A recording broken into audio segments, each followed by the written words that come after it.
Don't hit anything. All right. Welcome to 40 Fit Food. My name is Oscar. This is Mimi. Hello.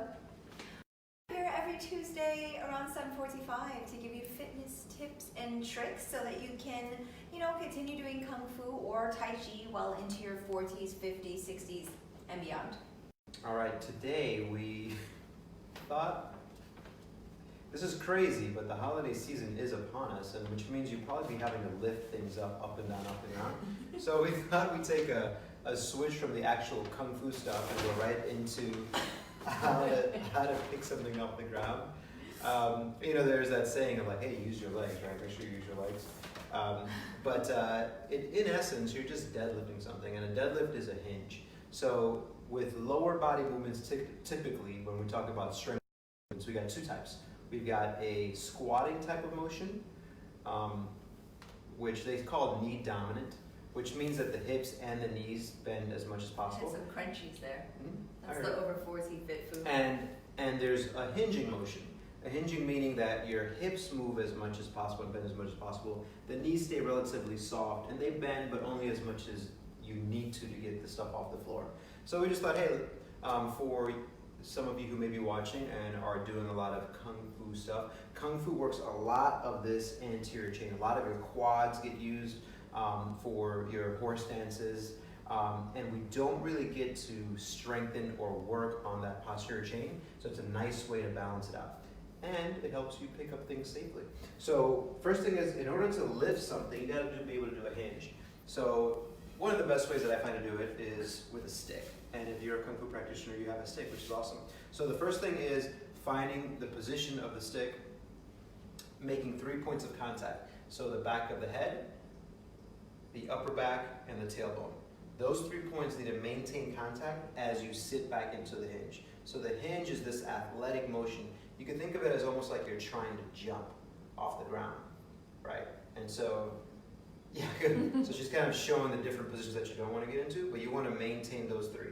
And the reason is because that maintains what we call a neutral spine. It allows you to be in a safe position to pick something up off the ground. So that's the first step, is working on your hinge, and using a stick is a great tool to make sure that you have the right position. Depending on body type, we both kind of have longer legs than very leggy. Yeah, very leggy than our torso. So our deadlift will look different than someone who has torso and shorter legs. So in essence, the rule for the hinge is that as you sit back, your shoulders are above the hips and your hips are above the knees, unless you got to get a little lower to pick something up. So first is use the stick. Second is think of that concept of shoulders above the hips, hips above the knees, and good to go. The reason why this is good is because, again, like I said, you're strengthening, well, one, you're protecting your back when you're picking something up, but two, you're strengthening that whole posterior chain, which we don't get to use as dynamic or as often as we'd like to with the Kung Fu. And it's a nice way to balance out all the quads, all this front stuff that we do with our riding horse stances and our hill climbing horse stances. Yes. So are we going to pick up the bags now? Yeah. Okay, good. So Mimi's already been picking up the bag, so she's going to do it again. But in essence, she's deadlifting the bags, right? So she's kind of sitting her hips back. She's going to take a big breath in, inhale here into the belly. And then as you exhale, the cue that I like to say is push the ground away. So if we reset, I just ate an almond right before we started. I'll tell you exactly how I coach the deadlift for anyone else, is when you sit back right before you're about to grab and pick up the bell, is you imagine that you are on the beach, on sand, and you're gripping the sand and spreading the sand, right? And what that does is it loads the hips first. And then as you sit back, in order to keep the weight in line with your center line, I say imagine you got a bunch of fruit pits and you're squeezing that fruit, whatever you want it to be. I always say squeeze the lemons or make lemonade, but it can be your choice of citrus. It could be grapes, watermelon, whatever juicy fruit you want to put in your armpits. Imagine squeezing that and then stand up, and you should be in a pretty protected position to lift something up. The reason why learning how to hinge is super important is because, as a functional movement screen founder says, Gray Cook, He says we evolved to pick stuff up and carry it for distance. We maintain the squat. So when we're born, we have all this mobility and we're able to squat. You maintain it. But in essence, we didn't evolve to train squats. We maintained it. What we evolved to do is like pick stuff up and carry for distance. So for the holiday season, you want to do that. The second thing is learning how to do a proper deadlift transitions into learning how to do a kettlebell swing. And kettlebell swings translate so beautifully to those of you who do Kung Fu because there's this nice pulsing aspect, very similar to how you do something dynamic like a punch. And learning how to generate power from the ground through your hips, through your body.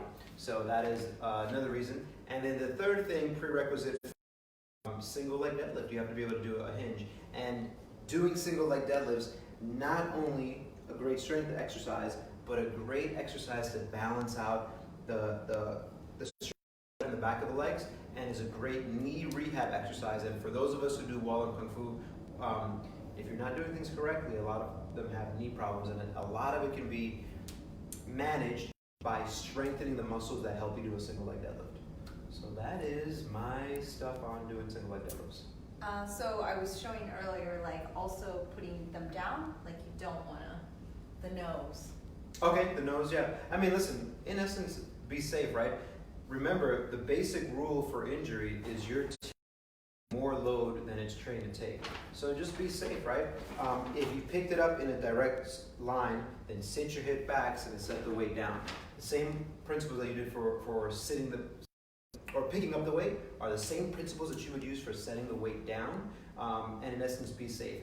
The cool thing is, usually a grossi bag is not going to hurt your back, but it's multiple repetitions over time, over years, sitting down, being in bad positions, that then it's literally the straw that broke the camel's back. Is like, oh, I just bent down to pick up a pillow, and that's just, that was the last straw, and that's why you may have some issues. So practice the hinging.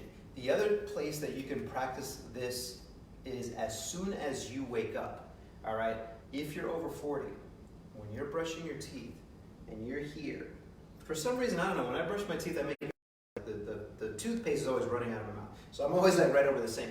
But if you spend a lot of time kind of in this position, a lot of my clients have low back issues. So the same principles that we use for gripping and spreading the floor, you can do when you're about to brush your teeth. And so if you see me here, wash back your up, face. or wash your face, right? Or like being bent over a sink, and that is create a load here in the hips to support your upper back. And what I like to do, and this is from foundation training, is to turn the feet in a little bit, so our hip, we internally rotate at the hips, and then I grip the floor and I squeeze together. This is this anchor that I provide here, and so then as I bend over and I'm brushing my teeth, what I feel, one, I look really weird, which I don't mind, but what I feel is my legs and hips supporting my entire body and almost no stress in the low back.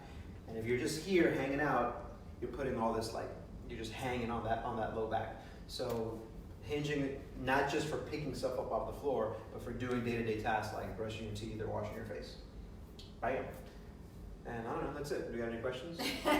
Well, no, that's why I just wanted to overemphasize, like, don't do this type of thing. And I think a big thing is, we're going to pick something anticipated, but then when we put them down, like, we kind of forget to respect whatever it is we're carrying, and that's usually where you get, you may not even feel a tweak, like you said, right away, but over time, it's just that one bad movement. So obviously, if we're using the principles of the hinge and just kind of making sure that we sit it back, like, we definitely don't want any rounding, right? Like, that's pretty much the scary zone. Like, you can get away with it if they're your nice light bag, like these props that I have for you today.